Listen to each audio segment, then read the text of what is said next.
Hi friends, welcome to Ranjana sweet home. இன்றைக்கி நம்ம சேனலில் ஒரு சூப்பரான பீச் விலாக் தான் பார்க்க போகிறோம். நம்ம சேனலில் ஃபஸ்ட்டு பார்க்குறவங்களுக்கு தெரியாது, நாங்கள் இங்கே ஆஃப்ரிக்காவில் கேமரோங்கிற கண்ட்ரியில் துவாலாங்கிற சிட்டியில் இருக்கோம். இங்கேருந்து ஆஃப்ரிக்கா பற்றின நிறைய வீடியோஸ் நம்ம சேனலில் போஸ்ட் பண்ணிகிட்ருக்கேன். அதெல்லாம் நீங்கள் தொடர்ந்து பார்க்கணும் அப்படின்னா மறக்காமல் ரஞ்சனா ஸ்வீட் ஹோம் சேனலை சப்ஸ்கிரைப் பண்ணிக்கோங்க. அப்படியே கூட இருக்கிற பெல் பட்டனையும் கிளிக் பண்ணிக்கோங்க. அப்போ தான் நம்ம சேனலில் போடுற லேட்டஸ்ட் வீடியோஸ் எல்லாமே மிஸ் பண்ணாமல் பார்க்க முடியும். நம்ம சேனலை தொடர்ந்து பார்க்குறவங்களுக்கு தெரியும், குட்டீஸ்க்கு லீவ் விட்டு ஒரு வாரத்துக்கு மேலே ஆயிடுச்சு. லீவ் விட்டதுலேருந்தே எங்கேயாவது கூட்டிகிட்டு போங்கன்னு சொல்லிகிட்டே இருந்தாங்க. லாஸ்ட்டாக பீச்சுக்கு போன சம்மரில் போனது. அதுக்கப்புறம் ரெய்னி டேஸ் வந்துருச்சு அப்படின்னா பீச்சில் வந்து எப்போவுமே தண்ணி நிறைய இருக்கும், நம்ம கீழே இறங்கவே முடியாது. அதனால அந்த டைமில் மேக்ஸிமம் போக மாட்டோம். அடுத்த செம்மருக்கு தான் இப்போ கிளம்பியிருக்கோம். நாங்கள் இருக்கிற ஊர் துவாலாவில் பார்த்திங்கன்னா பயங்கரமான வெயில்.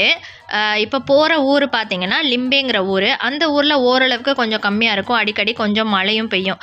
ஸோ அதனால் வந்து 2-3 ட்ரெஸ் எக்ஸ்ட்ராவாகவே எடுக்க வேண்டியிருந்தது. எப்போவுமே போகும்போது சமைச்சு நாங்கள் கையிலேயே கொண்டு போயிடுவோம். ஏன்னா இந்த ஊரில் கிடைக்கிற சாப்பாடு நமக்கு வந்து அந்தளவுக்கு செட் ஆகாது. ஸோ எல்லாமே வந்து ஆளுக்கு ஒரு டிஷ்ஷு செஞ்சு எடுத்துகிட்டு போயிடுவோம். நான் வந்து நாளைக்கு காலையில் ப்ரிப்பேர் பண்ணுறதுக்காக இப்போவே வெங்காயம் தக்காளி எல்லாம் கட் பண்ணி வச்சுட்டா காலையில் ஈஸியாக ரெடி பண்ணிவிட்டு சீக்கிரமாக கிளம்பிடலாம் அப்படிங்கிறதுக்காக வெங்காயம் தக்காளி தேவையானது எல்லாமே முன்னாடி நாளே கட் பண்ணி வச்சுட்டேன். நம்ம குட்டீஸும் பார்த்திங்கன்னா கொஞ்சம் நேரம் தண்ணியில் விளையாடுவாங்க, அப்புறம் போதும்னு சொல்லி ட்ரெஸ் மாற்றுவாங்க, அப்புறமும் ஆசை விடாது மறுபடியும் போகணுன்னு சொல்லுவாங்க. ஸோ இதெல்லாம் பிரச்சனை இருக்கனால 2-3 ட்ரெஸ் எப்போவுமே கையில் எக்ஸ்ட்ரா இருக்கணும். அப்போனா தான் சரியாக இருக்கும் போகும்போது. எப்போவுமே நாங்கள் இங்கே இருக்கிற ஃபேமிலிஸ் எல்லோரும் சேர்ந்து போவோம். ஆனால் இந்த வாட்டி கண்ணாண்ணா வீட்டில் எல்லாருக்கும் உடம்பு சரியில்லை. ஸோ அதனால் அவங்க வரல. அதனால் நாங்கள் பேச்சுலர்ஸ் கூட தான் சேர்ந்து போகிறோம். சண்டே காலையில் பார்த்திங்கன்னா காலையில் 5 மணிக்கு எந்திரிச்சாச்சு. ஏன்னா சமைச்சிட்டு அப்புறமா எடுத்துகிட்டு போகணுங்கிறதுக்காக சமையல் வேகமாக முடிக்கணுன்னு 5 மணிக்கு எந்திரிச்சாச்சு. ஆக்சுவலாக நான் என்ன பண்ணுறேன் அப்படின்னு பார்த்திங்கன்னா சிக்கன் பிரியாணி தான் பண்ண போகிறேன். வேறு கம்பெனியில் நமக்கு தெரிஞ்ச பேச்சுலர்ஸ் ஒரு 8 பேர் வராங்க. அப்புறம் அதுக்கப்புறம் எங்கள் பில்டிங்லேயே ஒரு 4-5 பேச்சுலர்ஸ் இருக்காங்க, அவங்க எல்லாருமே வராங்க. ஸோ எல்லாருமே ஷேர் பண்ணி சாப்பிட்டுக்கலாம் அப்படிங்கிறதுக்காக 1 kg சிக்கன் பிரியாணி வந்து பிளான் பண்ணியிருந்தோம். நான் எந்திரிச்சு வந்தோடனே சரி ஹெல்ப் பண்ணுறதுக்காக என் ஹஸ்பண்டுமே எந்திரிச்சு வந்துட்டார். முதல் நாளே வெங்காயம் தக்காளி இஞ்சி பூண்டு பேஸ்ட்டு அப்புறம் புதினா கொத்தமல்லி எல்லாமே வந்து கரெக்டாக எடுத்து வச்சுட்டேன் நான். ஏன்னா அப்போ தான் காலையில் டக்குன்னு செய்ய முடியுங்கிறதுக்காக. அதனால் ரொம்பவே ஈஸியாக இருந்தது. மற்றவங்கெல்லாம் என்ன செஞ்சு எடுத்துகிட்டு வராங்கங்கிறது தெரியலை, அங்கே போய் பார்த்தா தான் தெரியும். சரி எல்லாருமே ஷேர் பண்ணி சாப்பிட்ணுங்கிறதுக்காக தான் சரி 1 kg பிரியாணி பண்ணிக்கலாம் அப்படின்ட்டு பிளான் பண்ணோம். எப்போவுமே பார்த்திங்கன்னா மார்னிங் பிரேக்ஃபாஸ்ட்டும் அங்கே தான் சாப்பிடுவோம், லஞ்சுக்குமே அங்கே தான் சாப்பிடுவோம். காலையில் வந்து சீக்கிரமாகவே கிளம்புறதுனால 7 o'clock கிளம்புறதா பிளான் பண்ணியாச்சு. ஸோ பிரேக்ஃபாஸ்ட்டுக்கும் வேணும் லஞ்சுக்கும் வேணுங்கிறனால இத்தனை பேருக்கும் வேணுங்கிறனால ஓகேன்னு சொல்லி பிளான் பண்ணியிருந்தோம். சிக்கன் பிரியாணி எதிர்பார்த்ததை விட ரொம்பவே நல்லா வந்திருந்தது. குட்டீஸ் எல்லாம் முதல் நாள் இருந்தே ரொம்ப குஷி ஆகிட்டாங்க. நைட்டுமே சீக்கிரமாக நாங்கள் தூங்குகிறோம், காலையில் சீக்கிரமாக எந்திரிக்கணும் போகணும் அப்படின்ட்டு காலையில் எழுப்பக்கூட இல்லை, அவங்களாவே எந்திரிச்சிட்டாங்க சவுண்டு கேட்டுட்டு. பிரியாணி இப்போ ரெடி ஆகிடுச்சு, பாருங்கள் எப்படி இருக்குன்னு. 1 kg basmati rice chicken biryani ரொம்பவே சூப்பராக வந்துருந்துச்சு இந்த வாட்டி. பிரியாணியை ஓப்பன் பண்ணி ஸ்மெல் வந்த உடனே குட்டீஸ் அம்மா எனக்கு கொஞ்சம் கொடுங்க சாப்பிட்றதுக்கு அப்படின்னு சொல்லிட்டு இருந்தாங்க. ஆனால் கிளம்புறதுக்கு டைம் ஆகிடுச்சு. பிரியாணியுமே ரொம்ப சூடாக இருந்தது. அதனால் என்ன பண்ணிட்டேன், அவங்க டிஃபன் பாக்ஸ்லேயே கொஞ்சம் வந்து தனியாக பேக் பண்ணிட்டேன், காரில் போகும்போது சாப்பிட்டுக்கலாம் அப்படின்ட்டு. அதனால் இதை வச்சு தான் 3 பேரும் நாங்கள் சாப்பிட்டோம். காரில் போகும்போதே இந்த டிஃபன் பாக்ஸை நாங்கள் முடிச்சாச்சு காலையில் டிஃபனுக்கு. இப்போ எல்லாமே ரெடியாக எடுத்து வச்சாச்சு. பிரியாணி, அந்த ரெட் கலர் பாக்ஸில் ரைத்தா இருக்குது, அப்புறம் ட்ரெஸ்ஸஸ்ஸு, அப்புறம் வாட்டர் பாட்டில்ஸ்லாம் கொஞ்சம் எடுத்தாச்சு. குட்டீஸும் ரெடி ஆகிட்டாங்க. சாட்டர்டே நைட்டு பார்த்திங்கன்னா அந்த 3 ஸ்டார் ஹோட்டலில் ஒரு மேரேஜ் பார்ட்டி அரேஞ்ச் பண்ணியிருந்தாங்க. காலையில் நாங்கள் கிளம்புற வரைக்குமே ஒரே ஆட்டம் பாட்டம் கொண்டாட்டமாக இருந்தது. இப்போ கிளம்பியாச்சு. இப்போ இங்கேருந்து பார்த்திங்கன்னா நம்ம வீட்டு பக்கத்தில் இருக்கிற சாந்தா லூசியான்னு ஒரு மார்க்கெட், நம்ம வீடியோ பார்க்குறவங்களுக்கு தெரியும், அங்கே போய் எல்லோரும் மீட் பண்ணிவிட்டு அங்கேருந்து கிளம்புறதா பிளான் பண்ணியாச்சு. அங்கே பார்த்திங்கன்னா குட்டீஸ்க்கு கொஞ்சம் ஸ்நாக்ஸு, அப்புறம் இந்த use and throw plates cups எல்லாம் வாங்கிக்கலாம் சாப்பிட்றதுக்காக அப்படின்னு அங்கே வாங்கிட்டு அப்படியே கிளம்பிட்டோம். அன்றைக்கி பார்த்திங்கன்னா கரெக்டாக நாங்கள் வீட்டிலேருந்து கிளம்பும்போது 7:10, பர்ச்சேஸ் எல்லாம் முடிச்சுட்டு கரெக்டாக 8 o'clock வந்து கிளம்பியாச்சு. இப்போ எங்கள் கூட இருக்கிறது நம்ம புது ஃப்ரெண்டு, அவங்க நேம் மகாலட்சுமி. இவங்க வந்து விழுப்புரம், டிசம்பர் மந்த்து தான் இப்போ இங்கே வந்திருக்காங்க. எப்போவுமே நாங்கள் இருக்கிற ஊர் துவாலாவில் இந்த அளவுக்கு பனி பெஞ்சதே நாங்கள் பார்த்ததே இல்லை. இன்றைக்கி என்னமோ 8 மணிக்கு பாருங்கள் எவ்வளோ பனி, பக்கத்தில் இருக்கிறது கூட அவ்வளோ தெளிவாக தெரியலை, ரொம்ப பனியாக இருந்தது. என்னடா இப்படி இருக்குது அப்படின்னு பேசிகிட்டே போனோம். ஊருக்குள்ளே கூட கொஞ்சம் பரவாயில்லாமல் இருந்தது. அவுட்டர் போக போக ரொம்ப பனி, பயங்கரமாக இருந்தது பனி. இது வரைக்கும் இந்த மாதிரி பனி இந்த ஊரில் நாங்கள் பார்த்ததும் இல்லை. போகிற வழியில் பார்த்தீங்கன்னா நிறைய குட்டி குட்டி குட்டி வில்லேஜஸ்லாம் இருக்கும். அதெல்லாம் காட்டியிருக்கேன், நீங்களும் பார்த்துட்டே வாங்க. இந்த இடம் பார்த்தீங்கன்னா டோல்கேட் மாதிரி. ஒரு டோல்கேட்டுக்கு ஒரு காசு இங்கே வந்து வசூல் பண்ணுவாங்க. அந்த இடத்துல குட்டி குட்டி குட்டியாக இந்த மாதிரி கடை, அதில் நிறைய கிழங்கு வகைகள், கிழங்கு மாவு, ப்ரெட்டு இந்த மாதிரிலாம் விற்றுட்டு இருந்தாங்க. நம்ம ஊர் சைட்லேயுமே சில முக்கியமான ஜங்ஷன்ஸ்லலாம் அவுட்டர் சைடு இந்த மாதிரி காய்கறிகள் அப்புறம் பழங்கள்லாம் விற்பாங்க பார்த்தீங்களா, அதே மாதிரி தான் இங்கேயும். இந்த டோல்கேட்டுக்கு எவ்வளோ பே பண்ணோன்னு பார்த்தீங்கன்னா 500 ஃப்ராங்க், அதாவது 65 ரூபா.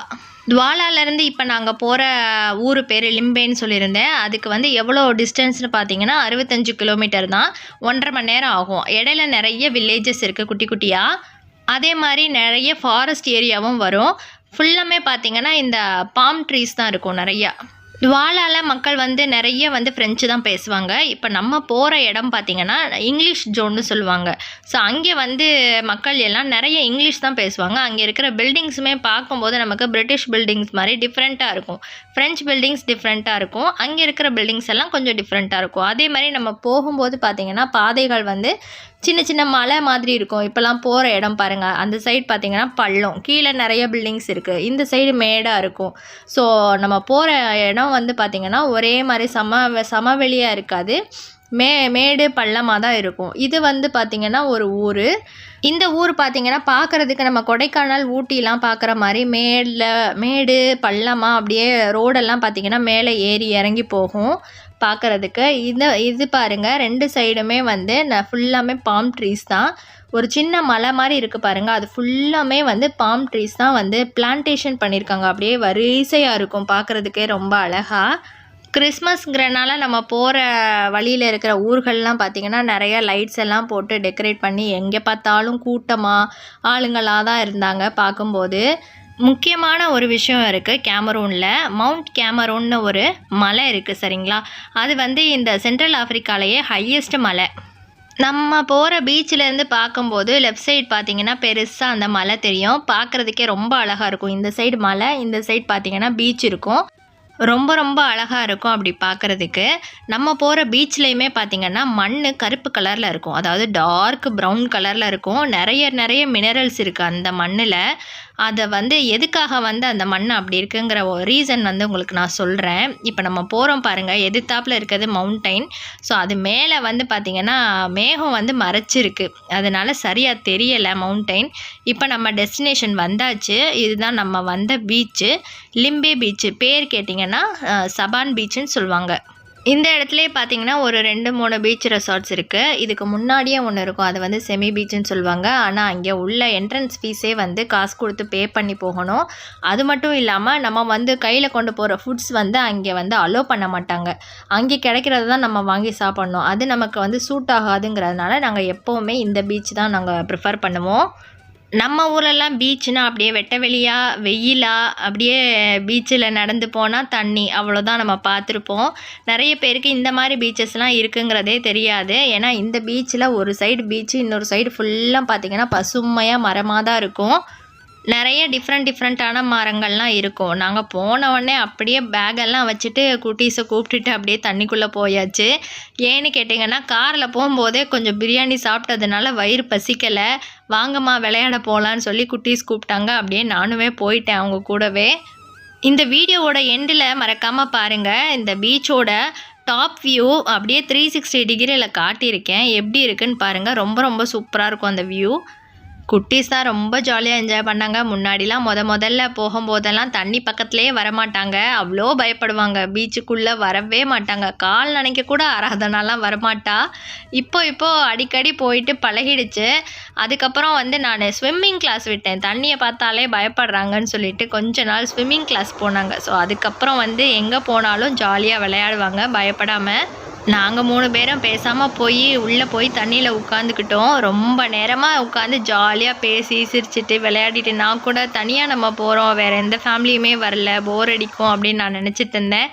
ஆனால் நம்ம குட்டீஸு போர் அடிக்கவே விடலை, ரொம்ப ஜாலியாக என்ஜாய் பண்ணிகிட்டு இருந்தோம். நாங்கள் போய் ரீச் ஆகும்போது டைம் பார்த்திங்கன்னா 9:30 ஆச்சு. போன உடனே நாங்கள் போயிட்டோம் கடலுக்குள்ளே. அப்போ பார்த்திங்கன்னா தண்ணி வந்து ரொம்ப உள்ளே இருந்தது, கம்மியாக இருந்த மாதிரி இருந்தது.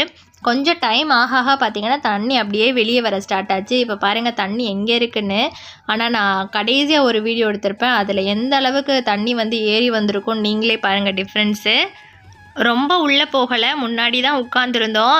ஆராதனாவும் ஆர்த்திகாவும் இன்னும் கொஞ்சம் உள்ளே போவோம்மா அம்மா, இன்னும் கொஞ்சம் உள்ளே போவோம்னு சொல்லிகிட்டே இருந்தாங்க. இவங்க 2 பேரையும் வச்சுட்டு என்னால் மெயின்டைன் பண்ண முடியுமான்னு தெரிலன்னு சொல்லிட்டு நான் வெயிட் பண்ணிக்கிட்டே இருந்தேன் அவங்க அப்பா வர வரைக்கும்.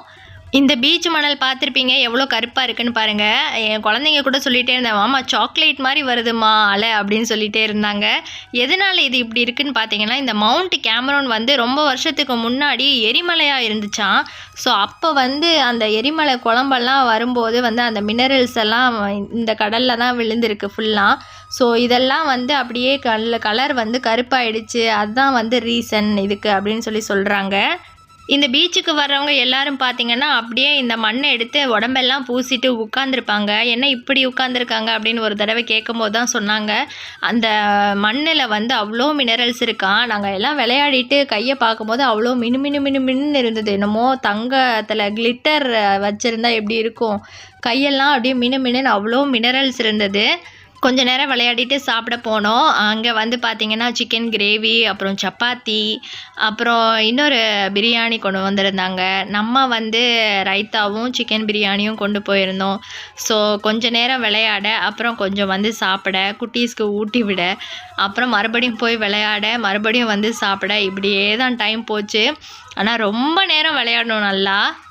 எல்லாருமே வந்து ஒர்க் பிஸியில் இருக்கும் போது இந்த மாதிரி ஒரு தடவை எல்லாரும் சேர்ந்து இந்த மாதிரி என்ஜாய் பண்ணுறது எல்லாருக்குமே ரொம்ப ரொம்ப ஹாப்பி. எல்லோரும் நல்லா என்ஜாய் பண்ணிகிட்டு இருந்தாங்க.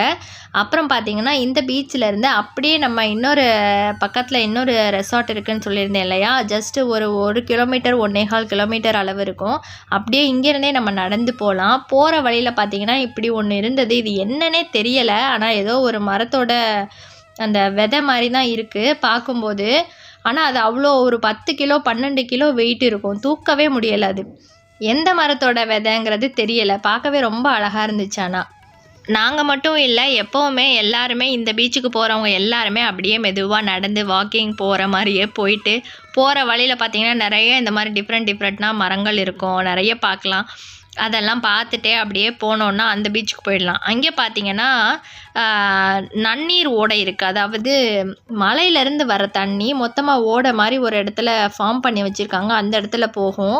அந்த இடத்துல பார்த்திங்கன்னா தண்ணி பயங்கர சில்லுன்னு சுத்தமான நல்ல தண்ணி நல்லா இருக்கும் அந்த இடத்துல குளிக்கிறதுக்கு. ஸோ இங்கேருந்து போய் அங்கேயும் குளிச்சுட்டு வருவாங்க எல்லோரும். அந்த பீச்சிலேருந்து பார்த்திங்கன்னா போட்டிங் ஃபெசிலிட்டி இருந்தது. எல்லோரும் போட்டிங் கூட்டிகிட்டு போயிட்டு இருந்தாங்க. நம்ம கூட வந்தாங்க இல்லையா மகாலட்சுமி, அவங்களும் அவங்க ஹஸ்பண்டும் போட் ரைடு போயிட்டு வந்தாங்க. எங்களை கூப்பிட்டாங்க. குட்டீஸை வச்சுட்டு போகிறது ரிஸ்க்கு வேண்டான்னு சொல்லிவிட்டு நானும் அவரும் வரலன்னு சொல்லிட்டோம். ஸோ அவங்க 2 பேர் மட்டும் போயிட்டு வந்தாங்க.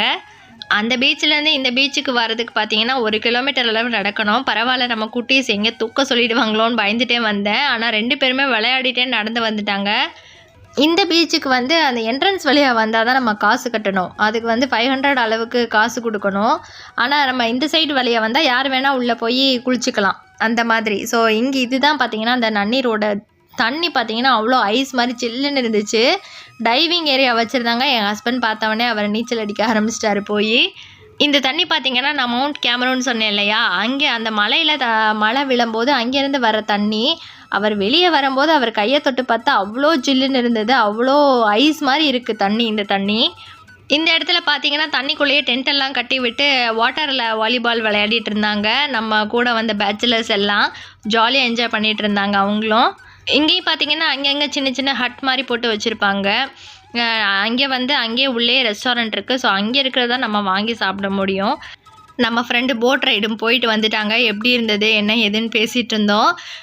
நீங்களும் வந்திருக்கலாம், நல்லா இருந்துச்சு அப்படின்னு சொல்லிட்டு இருந்தாங்க. இந்த குட்டீஸை வச்சுட்டு போகிறதுக்கு தான் கொஞ்சம் பயமாக இருந்தது எனக்கு, அதனால தான் போகலை நானுமே. இங்கே வந்து பார்த்திங்கன்னா இங்கே மண்ணெல்லாம் போட்டு அங்கேயும் வாலிபால் விளையாடுறதுக்கு நெட்டெல்லாம் கட்டி வச்சுருந்தாங்க. கொஞ்சம் ஆஃப்ரிக்கன்ஸ் எல்லாருமே சேர்ந்து அங்கேயுமே விளையாடி என்ஜாய் பண்ணிகிட்டு இருந்தாங்க. அங்கேருந்து ரிட்டன் வர்ற வழியில் பார்த்தீங்கன்னா ஒருத்தர் இந்த இடத்துல நின்று மீன் பிடிச்சிட்டு இருந்தார். இந்த இடத்துல எப்படிப்பா மீன் கிடைக்கும் அப்படின்னு போய் அவங்கக்கிட்ட கேட்டுக்கிட்டு இருந்தோம். பார்த்தா அவ்வளோ மீன் பிடிச்சு வச்சுருக்காங்க அந்த இடத்துல. ஆனால் அந்த இடத்துல ரொம்ப கல்லாக இருந்தது. அந்த இடத்துல யாருமே குளிக்கலை. ஸோ ஆளுங்க இல்லாத இடத்துல வந்து இந்த மீன் வந்து அந்த கரையில் இருக்கிறது ஏதாவது சாப்பிட வரும்னு சொல்லி சொன்னாங்களாம். நிறைய மீன் பிடிச்சி வச்சுருந்தாங்க. நான் சொன்னேன் பார்த்தீங்களா, அந்த சைடு நல்ல தண்ணி வருது அப்படின்னு சொல்லி. இது வந்து நம்ம இருக்கிற பீச்சு. இங்கே வந்தாச்சு நம்ம. ஸோ இந்த இடத்துல பாருங்கள், மேலே வந்து அந்த தண்ணி தேங்குறது எதுவுமே இல்லை. ஆனால் அந்த கல்லுக்கு அடியிலேருந்தே தண்ணி வருது. இந்த தண்ணியும் அதே மாதிரி ஜில்லு ஜில்லுன்னு ஐஸ் மாதிரி இருக்கும். நல்ல தண்ணி. இது வந்து அப்படியே கடலில் அங்கே கலக்குது. இதே மாதிரி நிறைய இடத்துல பீச் ஃபுல்லுமே கலக்கும். அதே மாதிரி நம்ம சின்ன வயசுலலாம் பீச்சுக்கு போனாலே கோயில் கட்டி விளையாடுறது தானே வேலை நமக்கு. அதே மாதிரி அப்பாவும் பசங்களும் உட்காந்து கோவில் கட்டுறதுக்கு ரெடி பண்ணிகிட்டு இருக்காங்க. நானுமே அவங்க கூட சேர்ந்துக்கிட்டேன். கொஞ்ச நேரம் அது விளையாடிட்டு இருந்தோம். விளையாட டைம் போக போக பார்த்தீங்கன்னா அப்படியே தண்ணி உள்ளே வந்துகிட்டே இருந்தது. ஏறி வந்துட்டு இருந்தது. கொஞ்ச நேரம் விளையாட, அப்புறம் குட்டீஸ் வந்து நல்லா விளையாடின உடனே பசிக்குதுன்னு சொல்லுவாங்க. அப்புறம் கொஞ்சம் கூட்டிகிட்டு போய் ஊட்டி விடுறதுக்கு, அப்புறம் மறுபடி வந்து விளையாடுறதுக்கு அப்படின்னு சொல்லி இப்படியே 3-4 தடவை உள்ளே போயிட்டு வந்தாச்சு நம்ம. தண்ணியும் பாருங்கள் மேலே ஏறி வந்துட்டுருக்கு. ரொம்ப தண்ணி மேலே ஏறி வந்தவுடனே கொஞ்சம் ஃபோர்ஸ்லாம் அதிகமாகிடுச்சு. அதனால் போதும் அப்படியே நாங்களும் எந்திரிச்சு வந்தாச்சு. இதெல்லாம் ரெடி ஆனதுக்கப்புறம் எடுத்தேன். நல்ல மேகமாக இருந்தது. மவுண்ட் கேமரூன் தெரியவே இல்லை கடைசி வரைக்கும். எப்படியாவது உங்களுக்கு எடுத்து காட்டிடலாம் அப்படின்னு நினச்சேன். ஒன்றுமே தெரியலை. இது வந்து பார்த்திங்கன்னா நம்ம அந்த சைடு ரெசார்ட்டுக்கு அந்த சைடு நம்ம அதாவது உடஞ்ச கப்பல் மாதிரி இருந்தது பார்த்திங்களா, அந்த சைடு நம்ம குளித்தோம். இந்த சைடு பார்த்திங்கன்னா குளிக்கிற மாதிரி இருக்காது இடம். ஆனால் பட் நல்லாயிருக்கும் பார்க்குறதுக்கு. அதனால் இந்த வீடியோ எடுத்திருக்கேன் பாருங்கள். இந்த பார்டர் வந்து அப்படியே பார்த்தீங்கன்னா அடுத்த கண்ட்ரி நைஜீரியா. நமக்கு வந்து நம்ம இருக்கிறது கேமரோன், அப்படியே பக்கத்தில் இருக்க கண்ட்ரி நைஜீரியா. அப்படியே இந்த பார்டர் வந்து நைஜீரியா பக்கம் தான் போகுது. இந்த சைடு பார்த்திங்கன்னா ஃபுல்லுமே இதே மாதிரி தான் இருக்கும். சைடு ஃபுல்லாக அப்படியே பசுமையாக. ஆனால் இந்த பக்கம் கடல் இருக்கும். இந்த பிரிட்ஜ் இருக்குது பார்த்தீங்களா, இதுக்கு அந்த சைடு வந்து ரெசார்ட் இருக்குது. நிறைய ரூம்ஸ் இருக்குது. நம்ம அந்த சைடு போய் புக் பண்ணி நம்ம ஸ்டே கூட பண்ணிக்கலாம். ஒரு ஃபுல் வியூ இருக்குன்னு சொல்லியிருந்தேன் பார்த்தீங்களா, அந்த வியூ இது தான். நான் இப்போ அந்த பிரிட்ஜு மேலே தான் நிற்கிறேன். அந்த பிரிட்ஜு வந்து ஒரு இரும்பு பிரிட்ஜு. இந்த ரோடுக்கு இந்த சைட்லேருந்து அந்த சைடு போகுது. இதுதான் அந்த ரெசார்ட்டு. உள்ளே போனோன்னா நிறைய குட்டி வீடாக இருக்கும். நிறைய ஹட் மாதிரி போட்டிருப்பாங்க. நிறைய நல்ல ரூம்ஸ் எல்லாம் அவைலபிளாக இருக்கும். அந்த சைடு இருக்கிறது அந்த மேகம் வந்து மறைச்சிட்ருக்கிறது வந்து மவுண்ட் கேமரூன். இந்த சைடு இருக்கிறது பீச்சு. பாருங்கள் வியூ எவ்வளோ சூப்பராக இருக்குன்னு. இங்கே நின்று ஃபோட்டோ எடுக்கலாம் ரொம்பவே நல்லாயிருக்கும். நாங்கள் எப்போவும் பிளான் பண்ணி போகும்போது பார்த்திங்கன்னா காலைல போயிட்டு ஈவினிங் வர மாதிரி தான் பிளான் பண்ணுவோம். அதனால் ரெசார்ட்டில் ரூம்லாம் புக் பண்ணுறதில்ல. இங்கேயே வந்து ரெஸ்ட் ரூம் இருக்குது. ஸோ அங்கேயே வந்து குளிச்சுட்டு ட்ரெஸ் மாற்றிக்கலாம். நம்ம பார்க்கிங் இது தான். இங்கேருந்து தான் நம்ம கீழே குளிக்கிறதுக்கு போனோம். மழை காலத்துலலாம் வந்தோன்னு பார்த்தீங்கன்னா நம்ம கீழே இறங்கி போக படி இருக்கும். அந்த படியே வந்து தெரியாது. அந்தளவுக்கு தண்ணி வந்து மேலே ஏறி வந்துடும். இது வந்து நான் இப்போ நிற்கிற அந்த இரும்பு பிரிட்ஜு. அந்த பஸ்ஸு லாரி எது போனாலுமே இந்த பிரிட்ஜுக்கு அடியில் தான் போகும். கார்லாம் வருது பாருங்களேன். அவ்வளோதான், அங்கேருந்து கிளம்பியாச்சு. இப்போது வந்து குட்டீஸ் எல்லாம் ஆட்டம் போட்டுட்டு நல்லா தூங்க ஆரம்பிச்சிட்டாங்க. அவ்வளோதான் ஃப்ரெண்ட்ஸ், இந்த வீடியோ இதோட முடியுது. இந்த வீடியோவில் எந்த பார்ட் உங்களுக்கு ரொம்ப பிடிச்சிருந்தது அப்படின்னு சொல்லி மறக்காமல் கீழே கமெண்ட்டில் சொல்லுங்கள்.